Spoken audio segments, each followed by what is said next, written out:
Cyclicity cyclicity इन UPSC, इस term का use मैंने अपनी पिछली वीडियो में किया था।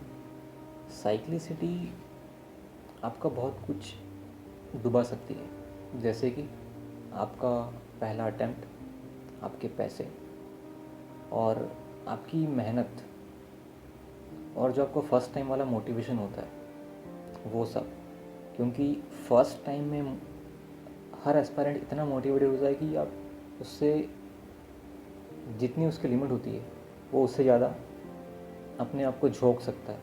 तो आपका वो अटेम्प्ट भी वेस्ट होगा, दूसरा आपका पैसा तो वेस्ट हो गई, और सबसे बड़ी चीज़ होती है आपके और आपसे जुड़े हुए जो लोग होते हैं, आपके घर वाले, आपके खुद के अपने, उनकी उम्मीद, और सबसे बड़ी चीज़ आपका ड्रीम। सिर्फ ये साइक्लिसिटी के कारण आप इतने बड़े यूपीएससी के भंवर में फंस जाते हो, आपको खुद को नहीं पता होता है। Hi, my name is Bhanu Pratap Singh and I am here to share my experience with the UPSC. In the UPSC, the most important thing to understand before starting the UPSC preparation is to understand the cyclicity of UPSC. इसके लिए आपको इसके पूरे pattern को study करनी होगी। Exam शुरू करने के पहले आप उस एग्ज़ाम को समझो, इसका सिस्टम कैसा है, इसका सिलेबस क्या है, इसके बारे में सब कुछ आप जान लो। उसके बाद फिर आप फील्ड में कूदो, नहीं तो ये आपके लिए बहुत ही खतरनाक साबित हो सकता है। जैसे कि इसके साइकिल में जो फंसता है ना, उसको इतनी आसानी से समझ में भी नहीं आता कि वो इस साइकिल में फंसा हुआ है। फिर उसका एक अटैम्प्ट, 2 अटैम्प्ट, 3 अटैम्प्ट, न जाने कितने अटैम्प्ट होते हैं, मगर उसको ये नहीं पता चलता है कि वो एक साइकिल सिटी में फंसा हुआ है। साइकिल यूपीएससी का भंवर आप कुछ भी बोलो, अगर से उसको सही टाइम में अगर पता चल गया कि भाई साइकिल सिटी का भंवर लग चुका है, यूपीएससी के साइकिल में आप फंस चुके हो, और बहुत पहले अगर आपको पता चल जाता है तो आपके लिए बहुत अच्छी बात है। नहीं तो बस वो महाभारत के अभिमन्यु की तरह आप चक्रव्यूह में फंसे रहोगे। जो नया एस्पायरेंट है उसको समझने में प्रॉब्लम होगी कि किस चक्रव्यूह की बात चल रही है, किस साइक्लिसिटी की बात चल रही है, किस साइकिल की बात चल रही है।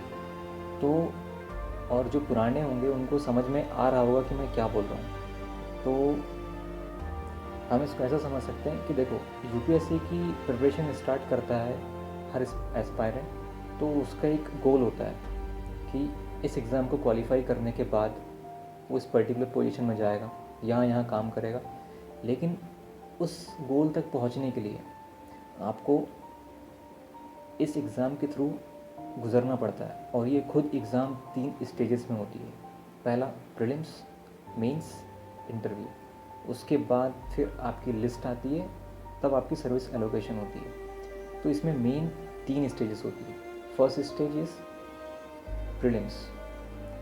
मैंने पिछली वीडियो में भी कहा था, प्रीलिम्स एग्ज़ाम देने के पहले आप पहले एग्ज़ाम की डेट देख लो और उसके 1 साल पहले से तैयारी शुरू कर दो, क्योंकि आपको इतना समय लगेगा ही अगर आपको तो साइक्लिसिटी में नहीं फंसना है। तो इसमें होता यह है कि आप ये तीनों स्टेज की प्रिपरेशन इंटीग्रेटेड तरीके से करते हो, प्रीलिम्स की, मेंस की और इंटरव्यू की।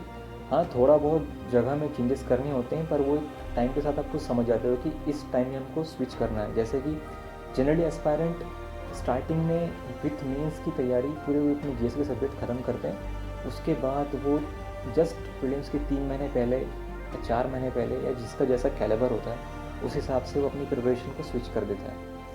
अब इसमें साइकिल में कैसे फंसता है,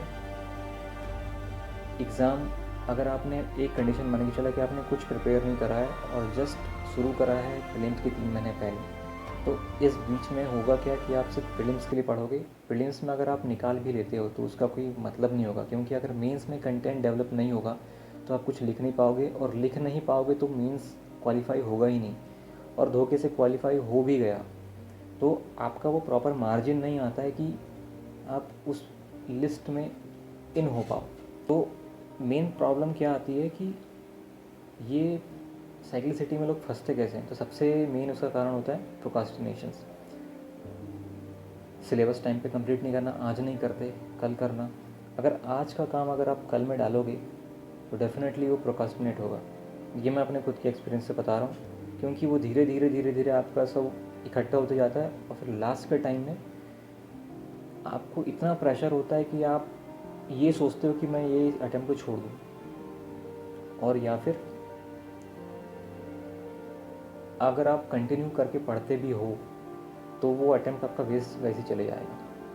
तो प्रोक्रास्टिनेशन से बचो। ये एग्ज़ाम पूरी 1 साल मांगती ही है, क्योंकि ये वर्ल्ड की सबसे टफेस्ट एग्ज़ाम भी है। तो इस एग्ज़ाम की इतनी औकात है तो आपको इतना इसकी वैल्यू देना पड़ेगा। मिनिमम 1 से 1.5 साल इसको मांग चाहिए। तो आप इतनी मेहनत करो। तो आप कुछ अगर तैयार नहीं हो तो वैसे ही अटेम्प्ट जाएगा ही। तो उससे अच्छा ये है कि आप नेक्स्ट अटेम्प्ट के लिए फुल फ्लेज तैयारी करो बिंदास तरीके से। तो आपके लिए यही बेनिफिशियल होगा। एक ही तरीका है इस चक्रव्यूह से बाहर निकलने का, और उसकी 2 कंडीशन बनती है।